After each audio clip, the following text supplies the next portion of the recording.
Abra no Evangelho de Lucas, capítulo 7. Acharam? Então nós vamos ler o versículo 1 até o 4. E depois de concluir todos esses discursos perante o povo, Jesus entrou em Cafarnaum. Cafarnaum era a cidade onde Jesus morou durante 3 anos. Ali foi a sede do seu ministério aqui na terra. Então Jesus tinha saído para pregar e agora ele volta para a cidade de Cafarnaum, onde ele morava. Ele morava na casa da sogra de Pedro. E ele volta para Cafarnaum, ele está caminhando na cidade. Versículo 2. E o servo de um certo centurião, diga um certo centurião, a quem este muito estimava, estava doente e moribundo. E quando ouviu falar de Jesus, enviou-lhe uns anciãos dos judeus, rogando-lhe que viesse curar o seu servo. Olha a palavra. Ele manda pessoas no lugar dele buscar Jesus. Ele faz o pedido através de outras pessoas. O pedido é: vem aqui na minha casa curar o meu servo. Está entendendo? Esse centurião romano. E os homens para quem ele pediu esse favor, os anciãos, foram atrás de Jesus, foram buscar Jesus. Versículo 4, e chegando eles junto de Jesus, rogaram-lhe muito, dizendo: é digno de que lhe concedas isso, porque ama a nossa nação e ele mesmo nos edificou a sinagoga. Amém? Então, olha a situação. Um homem quer um milagre, ele quer Jesus. Ele ouviu falar de Jesus, preste atenção, ele ouviu falar de Jesus. Ele tinha um problema grave em casa, um amigo à morte. Então, ele envia pessoas até Jesus para pedir o favor, para falar por ele, para interceder por ele. E Jesus ouve o pedido, amém? Então agora eu vou ler aqui o versículo 3, e quando ouviu falar de Jesus, enviou-lhe uns anciãos dos judeus, rogando-lhe que viesse curar o seu servo. Veja, ele não foi, ele enviou alguém. Enviou pessoas da sinagoga. A sinagoga é a igreja dos judeus. O ancião era o líder da sinagoga. Tinha vários anciãos numa sinagoga.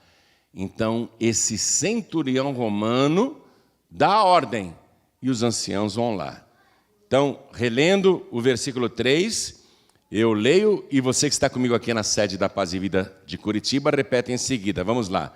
E quando ouviu falar de Jesus, enviou-lhe uns anciãos dos judeus, rogando-lhe que viesse curar o seu servo. Amém? Vai lá, fala para Jesus vir aqui na minha casa e fala para ele vir curar o meu criado que está à morte. E os homens foram, os anciãos foram. Quem acredita que isso aconteceu? Então, desocupe as mãos e vamos dar para esta palavra a melhor salva de palmas que já se ouviu em Curitiba, que já se ouviu no Paraná. E enquanto você aplaude, abra a tua boca e diga: glória, glória ao teu nome, Senhor. Isso, vai aplaudindo e glorificando. E você que está à distância, junte-se a nós aqui em Curitiba e glorifique a Deus conosco. Vamos aplaudir mais, vamos glorificar mais. Continua, continua. Pai querido e Deus amado, o povo do Paraná está te aplaudindo, porque o Senhor é digno de toda honra, de todo louvor e de toda glória. Mas não só o Paraná, em toda parte onde tem um rádio ligado, uma TV ligada, tem alguém te glorificando agora. Abre o céu para receber este louvor. E sobre cada uma destas vidas, derrame a tua bênção, a tua virtude, o teu poder. Agora, Pai bendito, a tua palavra vai ser pregada. Tome o pregador com teu Espírito Santo. Fale pela boca do mensageiro. Envia a tua palavra com poder e autoridade. E que a tua palavra vá, percorra toda a terra e produza o resultado para o qual está sendo mandada. Em nome de Jesus. Diga amém, Jesus. Podeis sentar, por favor. Escute isso. Praticamente na mesma época em que Jesus nasceu em Belém, na Judéia, a muitos quilômetros de Belém, nasceu um menino em Roma. Nasceu praticamente na mesma época de Jesus. Um menino. E esse menino vai crescer, falando latim, lógico, que era a língua do Império Romano, e não apenas assimilando a língua, mas os costumes de Roma. E ele vai crescer segundo aquilo que estão lhe ensinando. Toda a mitologia romana, os deuses romanos. E crescendo dentro da cultura romana, esse menino tinha um sonho. Eu quero ser um legionário romano. Eu quero ser um militar romano, porque além de autoridade, os militares ganhavam bem. Quando eles faziam invasões de outros países e saqueavam as nações, os soldados romanos tinham parte no despojo. Então, ser um legionário romano significava também adquirir riquezas, que eles saqueavam dos povos das nações vizinhas. Então ele cresce querendo ser um legionário romano. E ele se prepara para isso e ele consegue entrar no exército mais poderoso da terra. Ele consegue se tornar um soldado. E participando já de batalhas, sendo dedicado, sendo corajoso, ele vai recebendo promoções.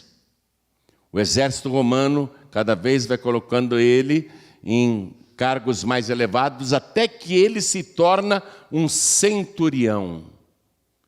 Aí ele estava feito. O centurião romano, ele, em muitas cidades, tinha a autoridade de um prefeito. O centurião romano, ele tinha 100 homens a seu comando, por isso que fala centurião, ele era chefe de uma centúria. Então ele tinha 100 soldados a seu comando, e enfrentando batalhas, conquistando, despojando e cada vez enriquecendo mais. Um dia, esse militar recebeu uma ordem para ir à Galileia. Ele deveria assumir o controle militar de uma importante cidade marítima chamada Cafarnaum. E ele tinha o seu destacamento, 100 leais soldados romanos que obedeciam suas ordens cegamente, que nunca recuavam diante da ordem do centurião. Então ele vai para Cafarnaum, levando consigo todos os deuses de Roma. E Roma tinha muitos deuses. Eles tinham deuses para todas as coisas e acreditavam piamente nesses deuses. Eu dei uma consultada na internet, na Wikipédia, aquela enciclopédia livre, os deuses romanos. Depois eu gostaria que você também fizesse essa pesquisa, e encontrei um resumo bem legal para a gente entender qual que era a crença de cada romano em cada um dos seus deuses. Então, olha só que legal. Tinha o deus Anteros, que era o deus da desilusão e do fim das paixões. Sempre que alguém estava na fossa, porque tinha perdido a pessoa amada, a pessoa recorria a esse deus romano chamado Anteros. Tinha o deus Baco, que era o deus das festas, do vinho, do lazer e do prazer. Era o Deus que eles homenageavam após as batalhas, quando bebiam muito vinho, quando eles se davam ao prazer, à orgia.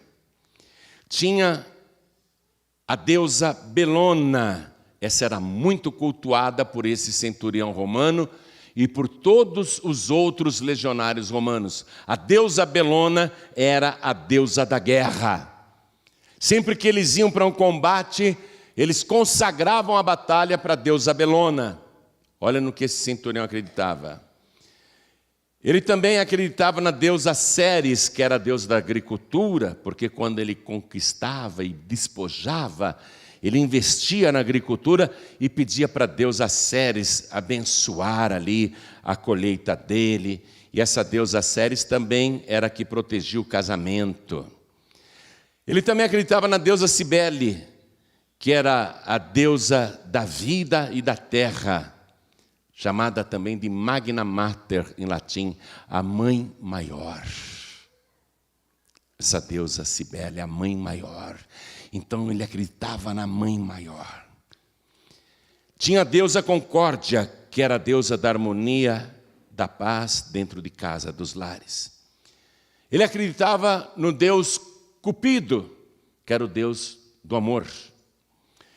Ele acreditava na deusa Diana, que era a deusa da caça, dos desportos e dos animais selvagens. Ele acreditava muito no deus Plutão, que é o deus da riqueza e da morte, senhor do mundo inferior, irmão do deus Júpiter e do deus Netuno. Ele acreditava na deusa Discórdia, que é a deusa da maldição e das desgraças. Quando tinha algum inimigo que ele queria prejudicar, ele acreditava e rogava para a deusa da discórdia amaldiçoar o adversário. Quando ele estava doente, o deus dele era o Esculápio, que era o deus da medicina. Ferido em combate, então ele rogava para o deus Esculápio, eu preciso sarar. Ele acreditava na deusa Fauna, que era a deusa da fertilidade e da feminilidade, para ter uma família numerosa. Ele acreditava na deusa Febo, que era a deusa da música e da poesia. Ele acreditava na deusa chamada Fortuna, que era a deusa do desenvolvimento urbano, do destino e da sorte.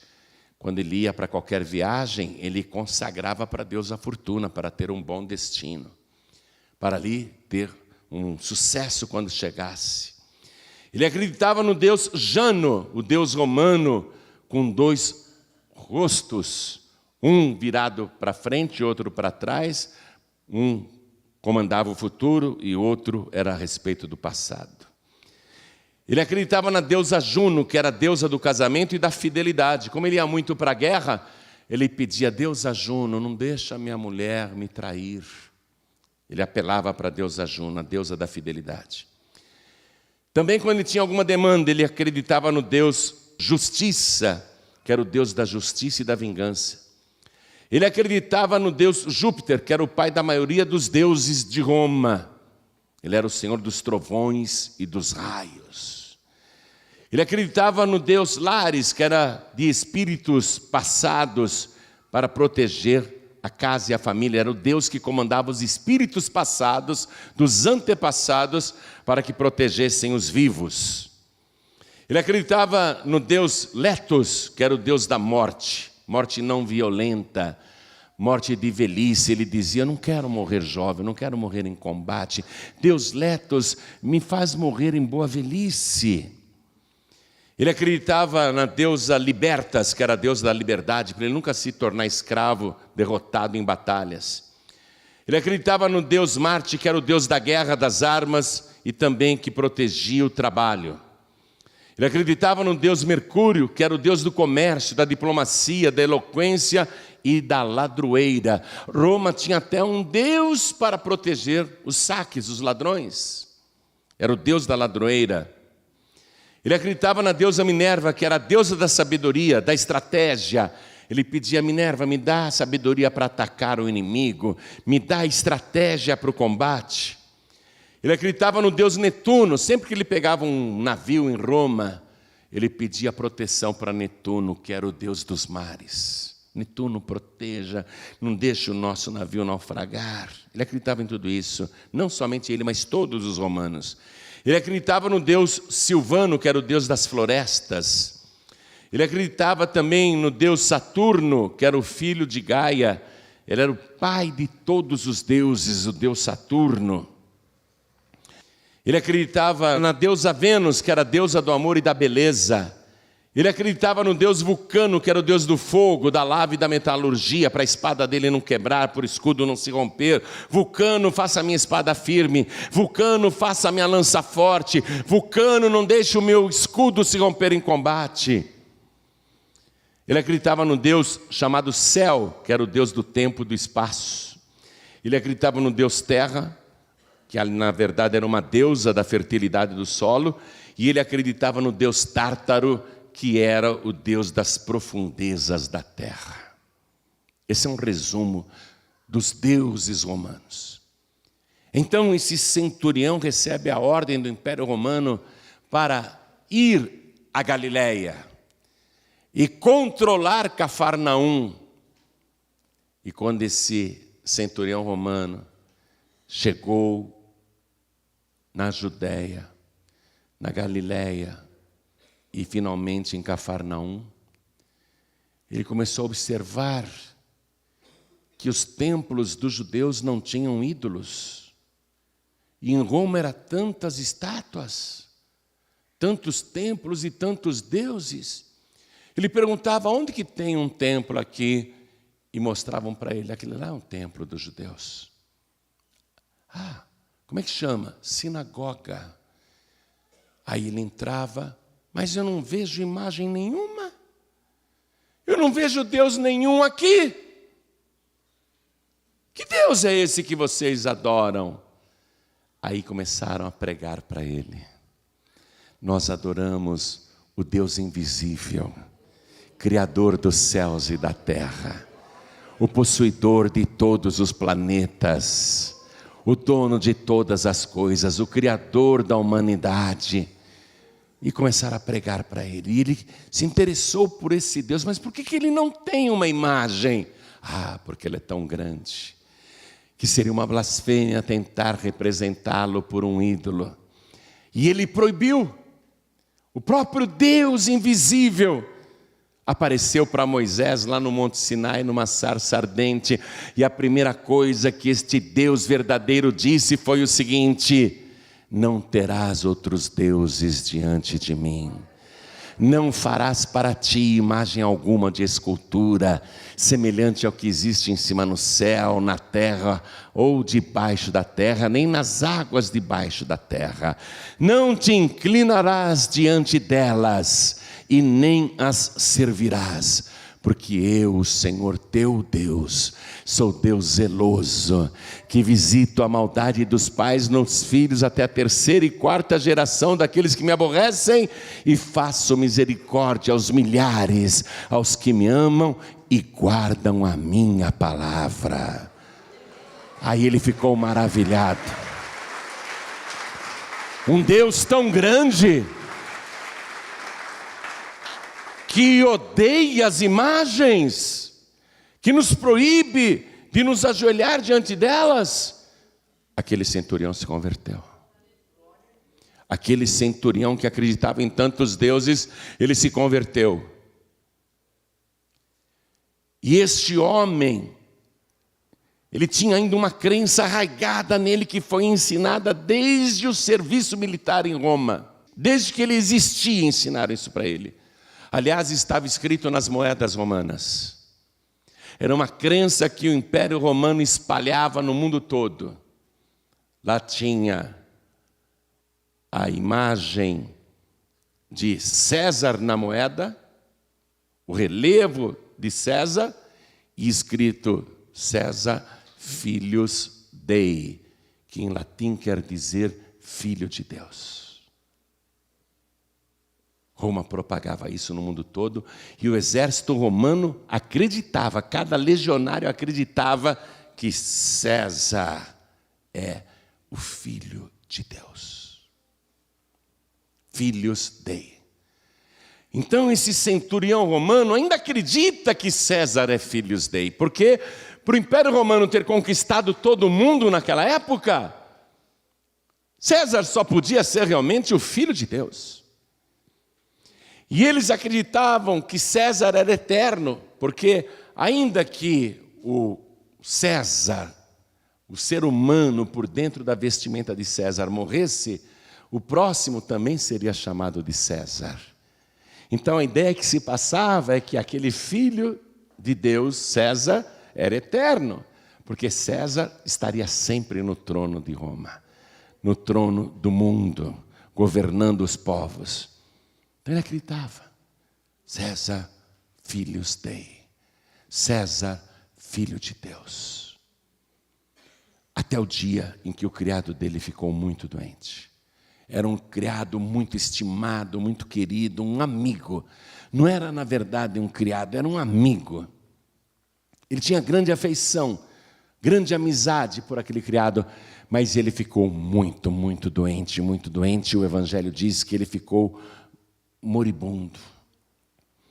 Foi aí que ele ouviu falar de Jesus. Claro que ele já tinha ouvido falar antes. Ele estava em Cafarnaum. Ele sabia que Jesus expulsava demônios, que Jesus curava paralíticos, que Jesus curava cegos, que Jesus purificava leprosos. É claro que ele já tinha ouvido falar de Jesus, mas nunca se interessou. Porém, quando o mal atingiu uma pessoa querida, aí ele se interessou por Jesus. Aí surgiu a necessidade de buscar Jesus, como os vários testemunhos que nós ouvimos aqui da família que se acidentou em Rondônia. Foi o acidente lá em Rondônia que fez a família dizer: Deus, atende-nos. Foi o acidente que levou eles para a igreja. E foi isso que aconteceu com esse centurião romano, que já estava acreditando no Deus dos judeus ao tal ponto de ter ele mesmo construído a nova sinagoga dos judeus. Então, ele ouve falar de Jesus, que Jesus pode curar o seu criado, o seu amigo. E ele, usando todo o prestígio e autoridade que ele tinha com os líderes religiosos da sinagoga, já que ele tinha construído a sinagoga para eles, porque ele acreditava no Deus dos judeus, mas ainda continuava acreditando que César era o Filho de Deus, ele pede para os anciãos: por favor, manda Jesus vir aqui e curar o meu criado, que está à morte. E ele ficou em casa. E os anciãos, em retribuição a tudo que ele fez pela igreja deles, os anciãos foram imediatamente procurar Jesus e contaram o caso. E Jesus se dispõe a ir. No Evangelho de Mateus está escrito que Jesus falou: eu irei e lhe darei saúde. Jesus se dispôs a ir.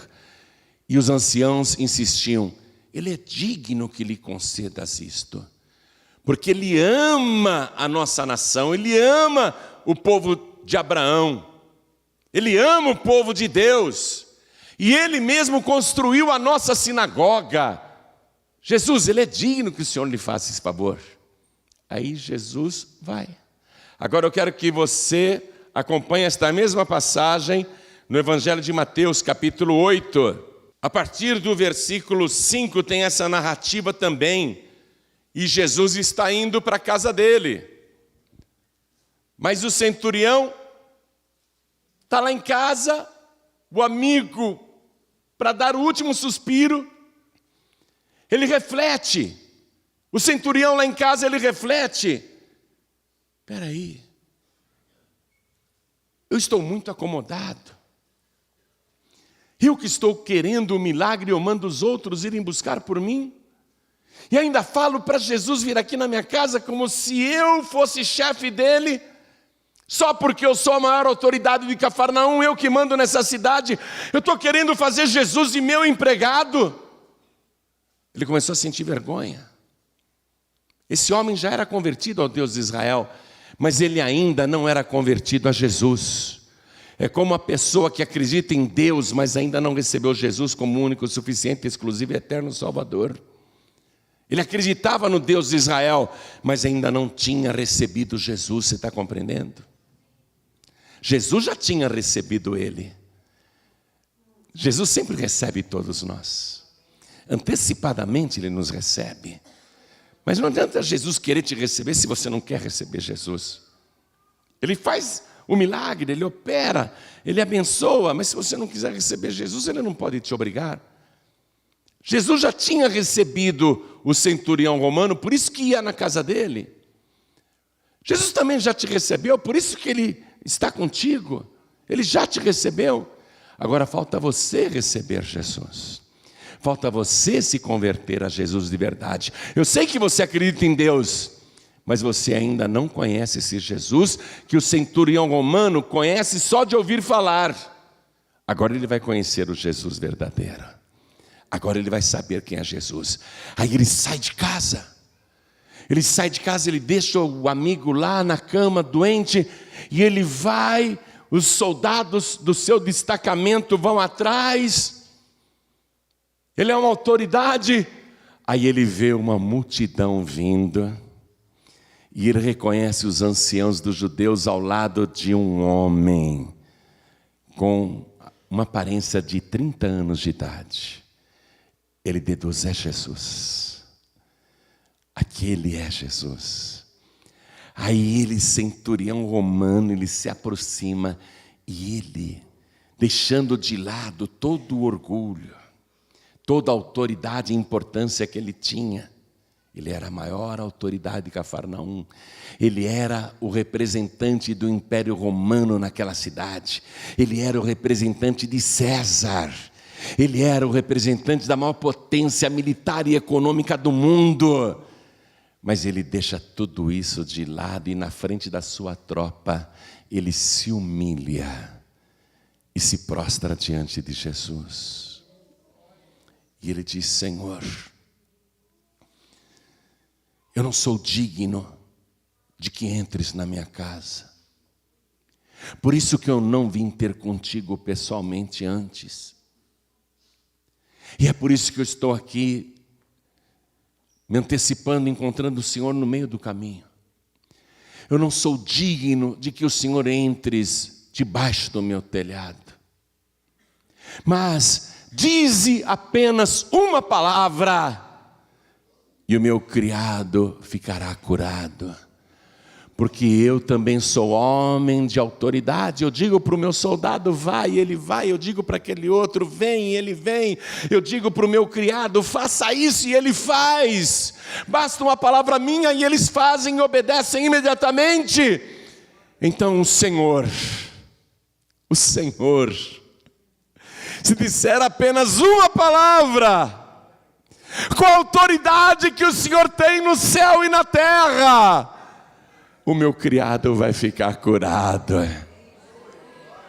Aí Jesus de pé, olha em volta e diz, eu nunca vi tanta fé, nem entre os meus discípulos, nem entre os judeus, nem mesmo em Israel, nem o sacerdote máximo em Jerusalém tem esta fé. Eu nunca vi uma fé igual a esta em todo Israel.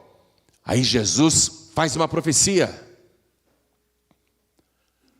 Jesus diz, muitos virão do Oriente, do Ocidente, e um dia se assentarão à mesa com Abraão, Isaque e Jacó, e os filhos do reino lançados fora.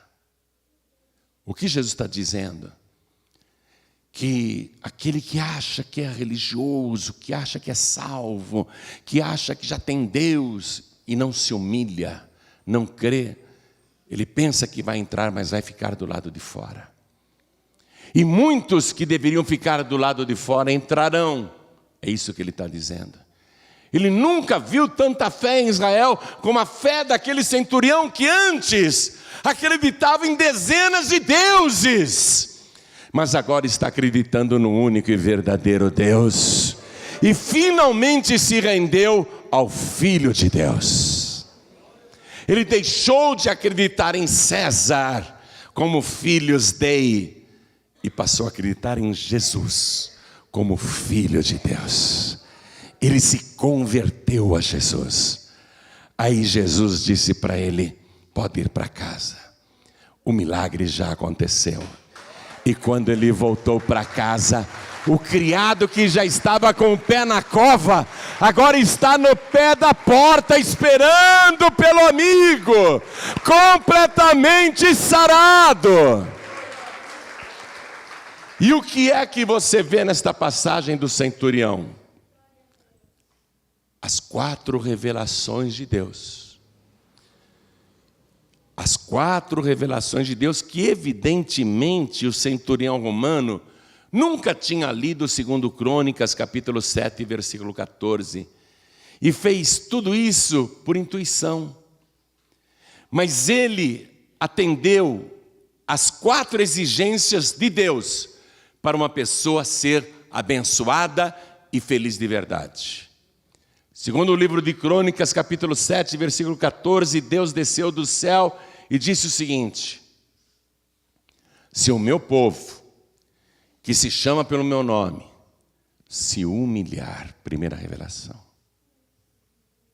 e orar, segunda revelação, e buscar a minha face, terceira revelação, e se converter dos seus maus caminhos, eu ouvirei suas orações dos céus, perdoarei os seus pecados e sararei a sua terra.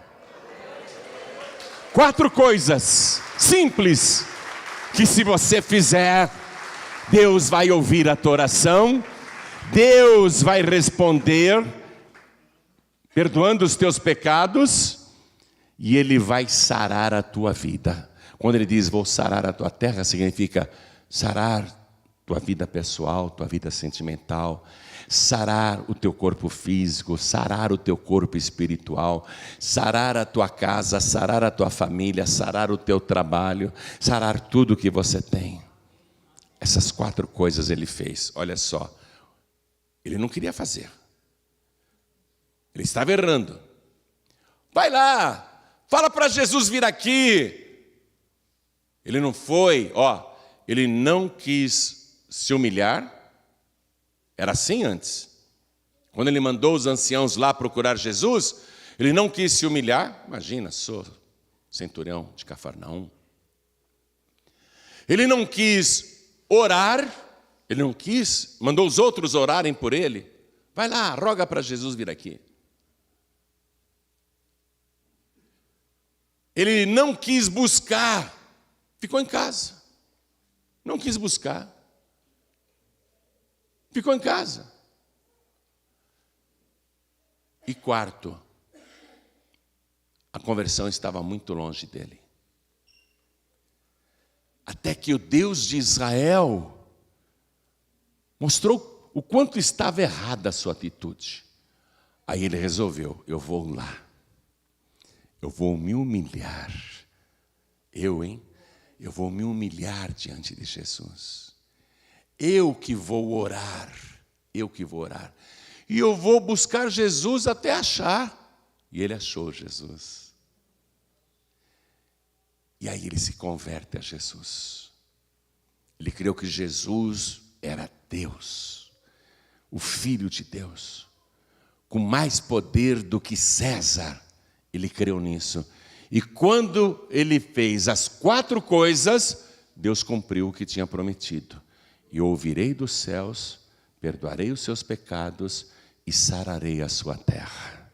Fique de pé. Você vê, ele cresceu, amém, ele cresceu com uma cultura religiosa que foi passada de pai para filho, ele não tinha culpa. O centurião romano não era culpado de acreditar em todos os deuses de Roma, ele não era culpado. Ele cresceu naquela cultura religiosa que os pais passaram para ele e, por consequência, os avós, os bisavós, os tataravós.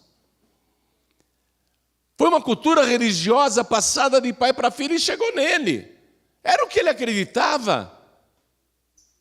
Porque ele não conhecia o Deus de Israel.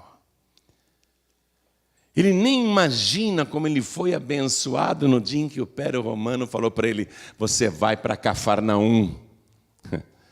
Ali já tinha um plano de Deus para salvar aquele centurião, para que ele conhecesse o verdadeiro Deus e deixasse de crendices, mistificações e lendas. Porque tudo isso aqui que eu li para você do Império Romano, os deuses romanos, é tudo lenda, tudo fábula. Quando ele recebeu a ordem do Império Romano para ir para Cafarnaum, ali já tinha o dedo de Deus. E ele pôde então conhecer o verdadeiro Deus. Mas não basta acreditar em Deus, você tem que se converter a Jesus Cristo. Está entendendo isso? Quando o centurião de Cafarnaum entendeu que Deus abomina as imagens de escultura, os ídolos, os deuses, os santos, essas imagens ditas sagradas. Quando ele entendeu que Deus detesta essas coisas, ele falou: não quero mais saber de Deus nenhum, de ídolo nenhum, de imagem nenhuma. Ele ali começou a se converter ao Deus de Israel. Ele passou a acreditar no único e verdadeiro Deus. Mas faltava conhecer Jesus pessoalmente. Porque até então, eu li para você no Evangelho, ouvindo falar de Jesus. Ele só ouvia falar de Jesus. Mas no dia que ele se ajoelhou ali, ele conheceu Jesus pessoalmente. Ele teve um encontro pessoal, direto com Jesus. E é isso que Deus planejou para a tua vida também. Deus te trouxe aqui hoje e pode acreditar, Ele moveu os céus e a terra para que você estivesse aqui agora ouvindo esta palavra. Você não viu, mas o dedo de Deus te trouxe até aqui e Ele te tomou pela mão. Você já acredita neste Deus? E você já ouviu falar muito de Jesus? Agora só falta você ter um encontro direto e pessoal, conhecer Jesus pessoalmente, conhecer Jesus realmente, um encontro particular com Jesus. Foi isso que Deus preparou para o dia de hoje, para você. Deus preparou esse encontro seu com o Filho de Deus. Se você se humilhar, primeira revelação, vir aqui para frente e orar, segunda revelação, e buscar o Senhor não só hoje, mas sempre, e se converter dos seus maus caminhos, aqui mesmo, Deus vai ouvir todas as suas orações, Ele vai perdoar todos os seus pecados, e Ele vai sarar a tua vida. Hoje você vai começar a ser feliz de verdade. Posso dizer uma coisa boa para você? Deus te ama tanto quanto Ele amou aquele centurião romano. Você pensa que a vida daquele centurião romano era boazinha? Ele matou muita gente em guerras, combates, saqueou, roubou. Ele fez tanta coisa errada, ele trapaceou, ele martirizou, ele fez muita gente sofrer, até conhecer o Deus de Israel. E quando ele teve um encontro pessoal com Jesus e se humilhou, todo o seu passado foi perdoado. Todos os seus pecados foram perdoados. É isso que Deus vai fazer com você, se você se humilhar, se você orar, se você buscar e se você se converter dos seus maus caminhos. Então eu pergunto agora, olha que fácil, olha que simples. Quem aqui quer receber o Senhor Jesus como único, suficiente, exclusivo e eterno Salvador? Erga a mão direita assim bem alto, todos que querem. Olha que coisa linda, olha que coisa linda. Jesus e o próprio Deus moveram o céu e a terra por causa do centurião romano para convertê-lo, para salvá-lo. Você não imagina o que Deus já fez para que hoje você chegasse e erguesse essa mão abençoada. Então todos que ergueram as mãos, saiam dos seus lugares e venham aqui para frente, por favor, que você vai se humilhar na presença do teu Deus. E esse é o primeiro passo. Se o meu povo se humilhar, vir aqui na frente é se humilhar na presença de Deus. E vamos aplaudir ao Senhor Jesus por cada vida que está chegando. Eu quero chamar aqui os filhos pródigos. Filhos e filhas pródigos. Pessoas que não estão indo em igreja nenhuma ou vão de vez em quando em alguma. Mas você faz tempo não é mais membro de igreja nenhuma. Você acabou se esfriando na fé. Alguns dos filhos pródigos até foram para o mundo e começaram a fazer coisas que não agradam a Deus. Eu quero dizer o seguinte, filho pródigo e filha pródiga, que Deus não deixou de te amar. E Ele também não desistiu de te salvar. O Espírito Santo de Deus agora está falando com você, filho pródigo e filha pródiga, para você sair do seu lugar e vir aqui na frente e se humilhar na presença do teu Deus. Vem, porque Deus te ama e nunca vai deixar de te amar. Vem, filho pródigo, vem, filha pródiga, e vamos aplaudir mais. Olha que maravilha! Olha que maravilha, Deus gosta disso, os anjos amam isso. Jesus diz que os anjos de Deus cantam e dançam quando um pecador se arrepende. Oh glória! E nós estamos vivendo o tempo da pré-tribulação, igreja. Olha para mim, igreja, e quem está ouvindo pelo rádio e assistindo pela TV, entenda. Nós estamos vivendo o tempo da pré-tribulação. Muito breve Jesus virá em oculto nas nuvens dos céus. Mandará seus anjos tocarem as trombetas nos 4 cantos da terra. E os que são de Cristo e estão em comunhão com Ele e firmes na sua presença, serão transformados no abrir e piscar de olhos. E arrebatados a uma velocidade maior do que da luz, ao encontro do Senhor Jesus nos ares. E aí vai começar a grande tribulação.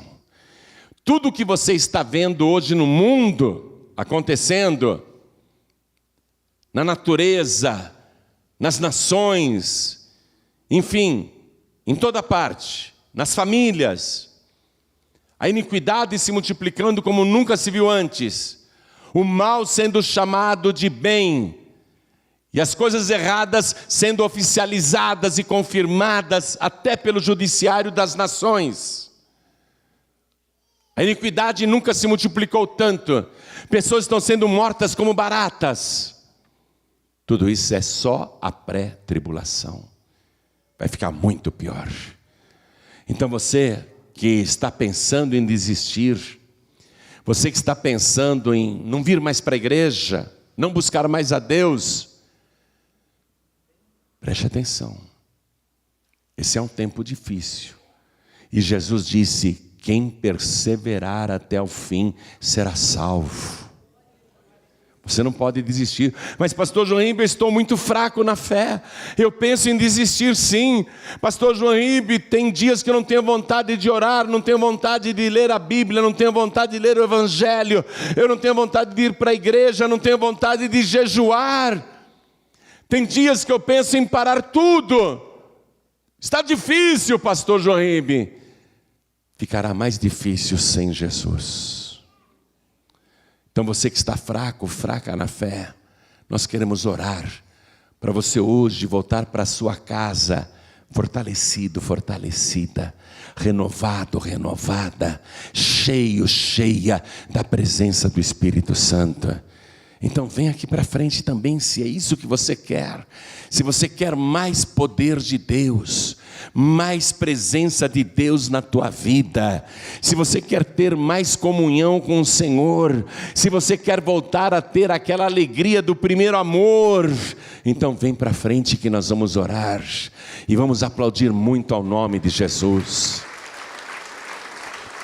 Quero falar com você que está assistindo essa mensagem pelo YouTube. Atenção, quero dar esse aviso para os ouvintes e para quem está assistindo também na TV.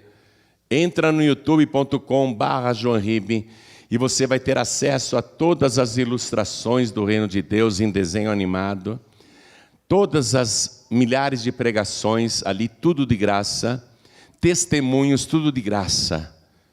E você que está aí assistindo pelo YouTube, quer entregar a vida para Jesus? Ou você que está assistindo pela TV, quer voltar para Jesus? Você que está ouvindo pela rádio, em casa, no hospital, na cadeia, quer entregar a vida para Jesus? Então se ajoelhe ao lado do teu computador, se ajoelhe ao lado do teu televisor, se ajoelhe ao lado do teu rádio. Pastor Joanribe, eu não tenho como me ajoelhar porque eu estou dentro de uma condução, estou ouvindo a mensagem no radinho do celular. Então, se você quer entregar a vida para Jesus ou voltar para Ele, mande um sinal para Deus, que Deus está te vendo. Coloque a mão direita sobre o teu coração. Isso, faça isso. E você que está dirigindo, não tem como também se ajoelhar, faça isso também. Para entregar a vida para Jesus, para voltar para Jesus, coloque a mão direita sobre o teu coração. E quem está comigo aqui na sede da Paz e Vida do Paraná, na cidade de Curitiba, e veio diante do altar, se ajoelhe, por favor, como eu estou me ajoelhando. A igreja continua de pé. Com a mão direita sobre o teu coração, você que está comigo aqui na sede da Paz e Vida do Paraná. E você que está à distância, com a mão direita sobre o coração, ore assim comigo: meu Deus e meu Pai. Diga com fé: meu Deus e meu Pai. Eu recebi, quando eu nasci, uma cultura religiosa. E eu aprendi o que me ensinaram. E pode ser que muitas vezes eu aprendi coisas contrárias à tua palavra. Mas eu agora agradeço ao Senhor, porque tive um encontro pessoal e verdadeiro com o Senhor Jesus. E eu me converto a Ti de todo o meu coração. Eu me humilho agora na Tua presença. Eu estou de joelhos, orando, e eu digo que eu vou Te buscar todos os dias da minha vida. E eu nunca mais Te deixarei, porque o Senhor também nunca me deixou. Mesmo quando eu não merecia, o Senhor estava comigo. E eu quero Te agradecer por tudo que o Senhor fez, está fazendo e ainda fará na minha vida. Eu Te suplico, Senhor, me dá o Teu Espírito, me enche do Teu poder e me ajuda a perseverar até o fim. Eu não posso desistir, eu não quero voltar atrás, eu quero ficar firme na Tua presença, sempre me humilhando, sempre orando, sempre Te buscando e me convertendo a cada dia. Meu Deus da glória, me ajude, porque eu declaro que o Senhor Jesus é o meu único, suficiente, exclusivo e eterno Salvador para todos sempre. Amém